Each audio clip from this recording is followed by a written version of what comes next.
Hi friends, welcome to my YouTube channel. I am Abhishek. तो आज हम लोग इंश्योरेंस की जो और टर्मिनोलॉजीज़ है उसके बारे में बात करेंगे।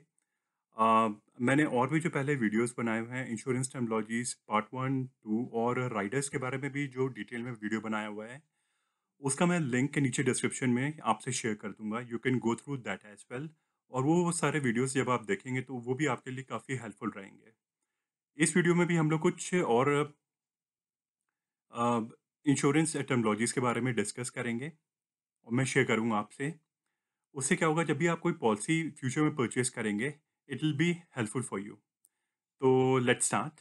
अभी हम पहले बात करेंगे, थोड़ा-सा रिवाइज़ करते हैं लैप्स पॉलिसी क्या होती है। देखिए, लैप्स पॉलिसी वो पॉलिसी होती है, मान लीजिए आपकी जो annual mode of premium payment है, आप करते हो। दिसंबर 10th आपकी एनुअल ड्यू डेट है हर साल। But due to unexpected circumstances जैसे कोरोना की वजह से या कोई और रीज़न की वजह से आप प्रीमियम नहीं पे कर पाते हो, तो आपको एक सर्टेन एक्सटेंडेड टाइम फ्रेम मिलता है। इस एक्सटेंडेड टाइम फ्रेम में आपको अपना प्रीमियम देना होता है in order to I mean आपकी पॉलिसी ताकि इन्फोर्स रहे। तो अगर आप अगेन या तो आपकी जॉब चली गई है या कुछ फाइनेंशियल इशू की वजह से आप प्रीमियम नहीं पे कर पाते, तो आपकी जो पॉलिसी है लैप्स हो जाती है। तो इस केस में हमने 3 चीज़ें डिस्कस करी। एक तो ये लैप्स पॉलिसी हो गई, आपकी ड्यू डेट क्या हुई दिसंबर 10th। हर साल जो आप एनुअल मोड ऑफ प्रीमियम है, प्रीमियम पेमेंट करने का जो मोड है, वो एनुअल है। अगर आप इन केस नहीं कर पाते तो आपको एक एक्सटेंडेड टाइम फ्रेम मिलता है। ये जो एक्सटेंडेड टाइम फ्रेम होता है, this is known as grace period. इस ग्रेस पीरियड ये आपको इसलिए मिलता है ताकि आप अपना इंश्योरेंस प्रीमियम पे कर पाओ। और इससे क्या होगा, आपकी जो पॉलिसी रहेगी, इन्फोर्स रहेगी, एक्टिवेट रहेगी। ठीक है जी। एक चीज़ होती है जिसे कहते हैं रिवाइवल पीरियड। ग्रेस पीरियड के बाद रिवाइवल पीरियड।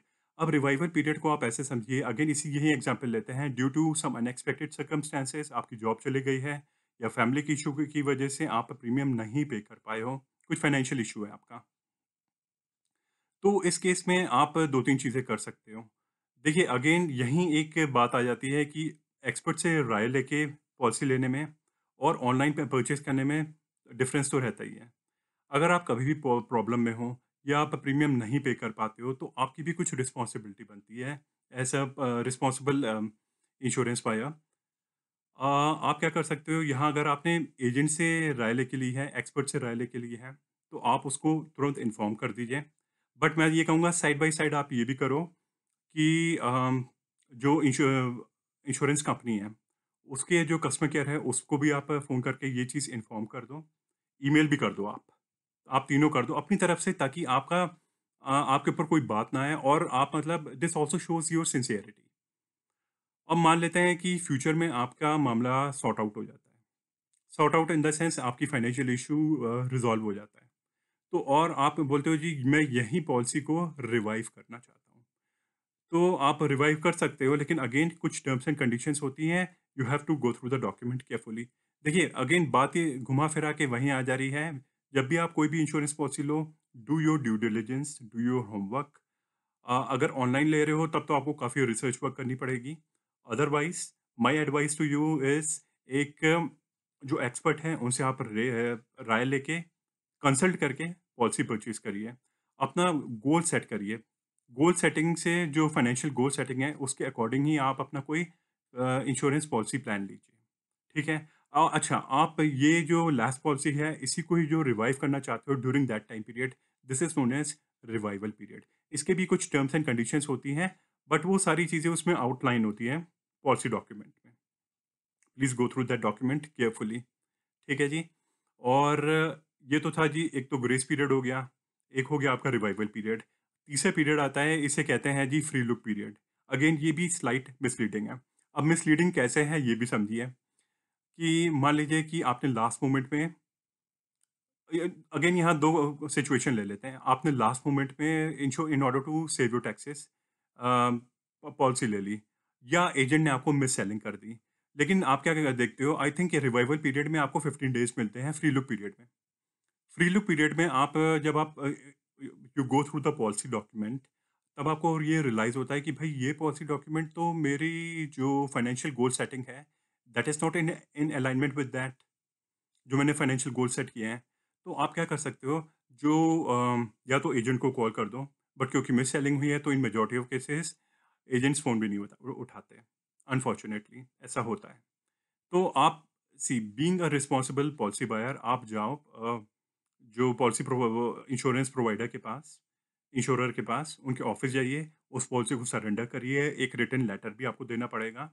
बट अगेन कुछ आपके चार्जेस डिडक्ट होंगे, जैसे medical examination charges, stamp duty charges और कुछ मिसलेनियस चार्जेस होंगे, again depends on the policy. तो फ्री लुक पीरियड कहने को तो फ्री लुक पीरियड है, बट फ्री लुक होता नहीं है। आपके कुछ पॉलिसी डिडक्ट हुई है। आई मीन आपका कुछ अमाउंट डिडक्ट होता है। सॉरी। तो इसे एक एग्जांपल लेते हैं कि मान लीजिए आपने 15,000 प्रीमियम दिया अपफ्रंट। इसमें आपके 2 ढाई हज़ार रुपए डिडक्ट हो जाएँगे। यहीं स्टैम्प ड्यूटी चार्जेस के, मिसलेनियस एक्सपेंसेस के या मेडिकल एग्जामिनेशन चार्जेस। तो जो आपका रिमेनिंग अमाउंट है 12 साढ़े 12 हज़ार, वो आपको रिफंड हो जाएगा। तो ये हो गया जी free look period. Try to avoid this. अच्छा, अब बात करते हैं क्लेम प्रोसेस की। क्लेम प्रोसेस को आप ऐसे समझिए, मान लीजिए मैंने अपनी वाइफ़ के नाम से पॉलिसी ली, तो मैं पॉलिसी होल्डर हो गया। मेरी वाइफ़ लाइफ़ इंश्योर्ड है या लाइफ़ एश्योर्ड है पर्सन है, और during the term of the policy मैंने 10 साल की पॉलिसी ली। उस बीच during the term of the policy, duration of the policy, उनकी डेथ हो जाती है। तो जो क्लेम प्रोसेस इनिशिएट करेगा वो या तो बेनिफिशियरी और बेनिफिशियरी करेगा या on behalf of the beneficiary मैं करूँगा।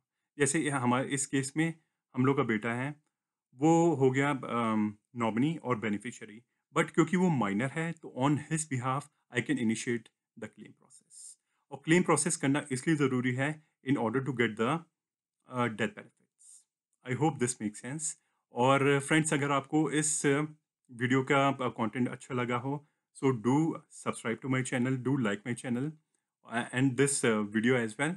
और आप मेरे इस वीडियो को आई मीन मेरे जो यूट्यूब चैनल का लिंक है उससे आप अपने फ्रेंड्स रिलेटिव से भी शेयर कर सकते हैं। अगर और यस, इन केस अगर आपको कोई डाउट है, हो कोई कन्फ्यूजन हो, सो प्लीज़ आप कमेंट सेक्शन में मुझसे शेयर करिए। I will try to sort out your problem, resolve your problems. This is Abhishek signing off. और डिस्क्रिप्शन में मैं और भी जो मेरे प्रीवियस वीडियोज़ हैं रिलेटेड टू इंश्योरेंस टर्मिनोलॉजीज़ और उसे उसके सारे लिंक मैं डिस्क्रिप्शन में शेयर कर दूँगा। Please go through those videos as well. Okay, take care.